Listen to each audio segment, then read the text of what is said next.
한미 양국은 해외 원전 시장 공동 진출을 위한 협력도 강화하기로 문재인 정부는 지난 12월 제9차 원자력진흥위원회에서 혁신형 모듈 원자료 즉 SMR 개발 계획을 확정했습니다. 한국형 인공태양 상용화를 적극 뒷받침해 나가겠습니다.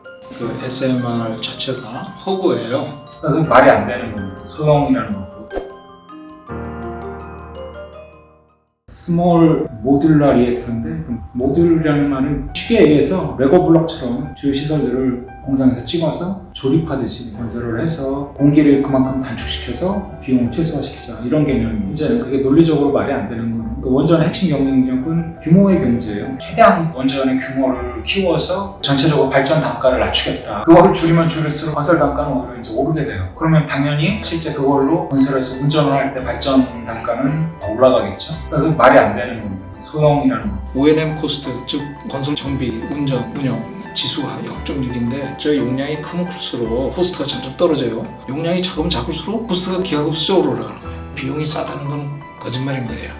모듈화를 시키려면 공장에서 정말 대규모로 생산을 해야 되는데 그럼 그만큼 많은 수주를 받아야 돼요. 1000MW짜리면 50MW짜리가 커버를 하면 200개가 있어야 되잖아요. 10개면 2000개가 있어야 되고 30개면 6000개가 있어야 되는 거예요. 그럼 SMR이 6000개가 전국에 깔려야 되는 거예요. 한반도 전체를 핵으로 범벅을 만들어 놓는 꼴이 되는 거 아니에요. 왜 있는 장소마다 사용 해결료가 나오고 폐기물이 나오니까 6000개가 흩어져 있다 그러면 사고 나기 시작하면 정신을 못 차릴 것 같아요. 후쿠시마 원전 사고도 저로를 같이 있어서 3개의 원자로가 녹으면서 폭발이 일어나고 여기도 10개가 있다고 그러면 10개 중에 몇 개가 터질지 모르는 거예요. 하나 사고 나면 또 10개가 다 상환할 수 있는 거예요. 다소기 문제가 생기는 거예요. 그런 안전성 문제 이런 것들은 그럼 어떻게 검토할 것이냐 하는 것이 아직 셋업이 안 돼 있어요. 좀만 하니까 사고 나면 좀만큼만 핵물질이 나올 것이다. 넌센스예요.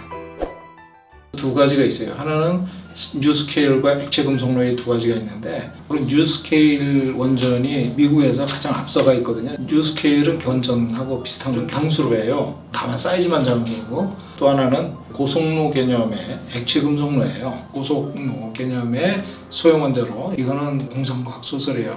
옛날부터 고속로를 하려고 100조를 투입했는데 해결이 안 되는 거예요. 뉴스케일은 안에 냉각제를 물을 쓰는 게 아니라 소듐이라고 하는 액체 금속을 씁니다. 그래서 이제 소형 원자로가 진동이 심하고 검사가 안 돼요. 나중에 정지하고 나서 이걸 검사를 하려면 방사선 수준이 굉장히 높으니까 피폭이 엄청나게 있죠. 이거는 원격으로 들어가가지고 튜브 안에다가 탐촉자를 집어넣어가지고 검사를 해야 되는데 그 검사를 할 방법이 없는 거예요. 그러니까 10년마다 한 번씩 그냥 교체하겠다 이렇게 돼요. 폐기물만 자꾸 늘어나는 거고 문제점들이 많이 있어서 조건부로 미국에서도 지금 승인을 해주고 있어요. 2030년에 돼야 실제 파일럿 검증용 원전을 지을 수가 있는 걸로 저도 이해를 하고 있어요. 그런데 왜 이걸 하려고 할까요? 연구비 때문에. 원자력 공학한 사람들이 이걸로 먹고 살려고 그러는 거예요. 이 길밖에 국가 연구비를 쓸 수 있는 방법이 없다 이렇게 생각하고 거기 매진하고 있는 거고 정치인들은 주변에서 얘기 듣는 사람들 얘기는 다 그런 사람들밖에 얘기를 안 듣는 거예요. 핵융합을 하는 사람들도 상업 원전을 건설해 본 적이 없는 사람들이에요. 그냥 그 연구소에서 연구만 하던 그런 사람들이기 때문에 상업적인 개념이 없는 거예요. 그런 사람들이 자기 연구 프로젝트의 장기적인 보장을 위해서 이걸로 우리는 상업용 발전소를 만들 거다. 그냥 명분을 위한 명분이지 실제로 상업용에 대한 전망은 전혀 없는 겁니다.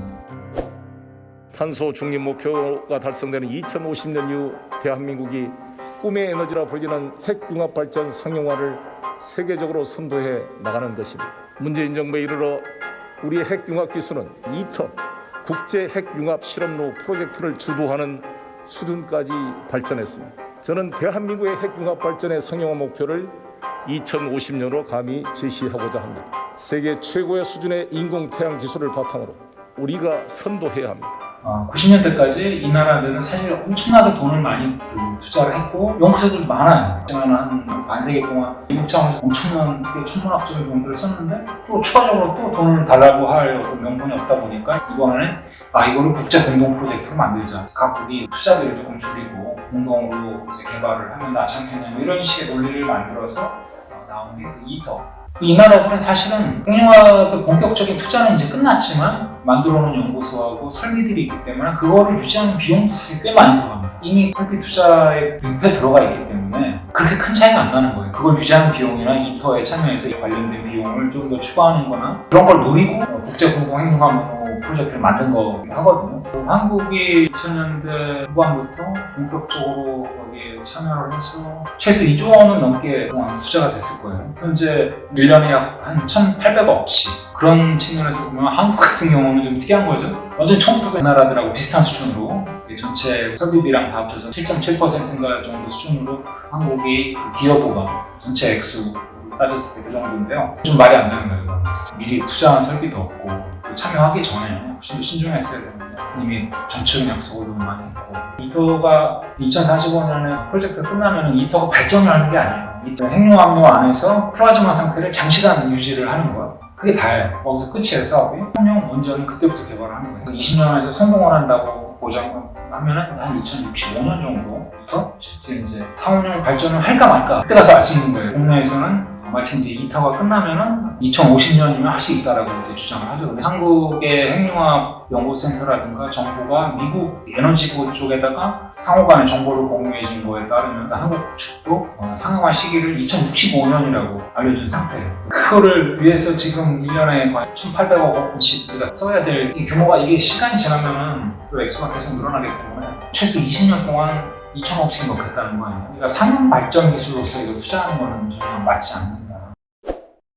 그 기후위기가 닥치면 이제 뭐 여러 가지로 이제 냉각수를 공급을 해야 되는데 냉각수 부족 문제가 생기고 냉각수 또 온도 상승, 해수면 상승, 범람의 침수, 한파 올해 2월에 텍사스 한파에 의해서 냉각 펌프가 설비가 고장이 나서 결과적으로 이제 발전소가 정지가 되는 사건이 있었고 2월에 발생한 이제 텍사스 정전 사태의 경우에 한국보다 더 훨씬 더 남쪽에 있는 굉장히 더운 지역에서 북극 한파를 만나는 원전의 냉각수에 공급하는 펌프의 센서가 이제 얼었어요. 센서가 고장이 나면서 원전 전체가 가동이 중단되는 이제 사고였는데요. 그런 사건들은 과거에는 그렇게 경험을 못 해봤던 거고 우리가 과거에 겪어봤던 기후랑 전혀 다른 기상 이변을 언제든지 맞을 수 있다. 우리나라에서도 작년만 하더라도 태풍이 그냥 스치고 지나가는데 전체적으로 6개가 다 영향을 받은 것은 해양 생물에 의해서 하늘 원전 인류가 2번이나 불시 정지를 했었죠. 시간이 가면 갈수록 빈번하게 맞게 될 텐데 거기에 대해서 어떤 별도의 대책을 세운 것 같지는 않습니다. 기후변화의 심화 과정 이상 결국 찾아오는 빈도가 계속 늘어날 거고 규모도 커질 거다.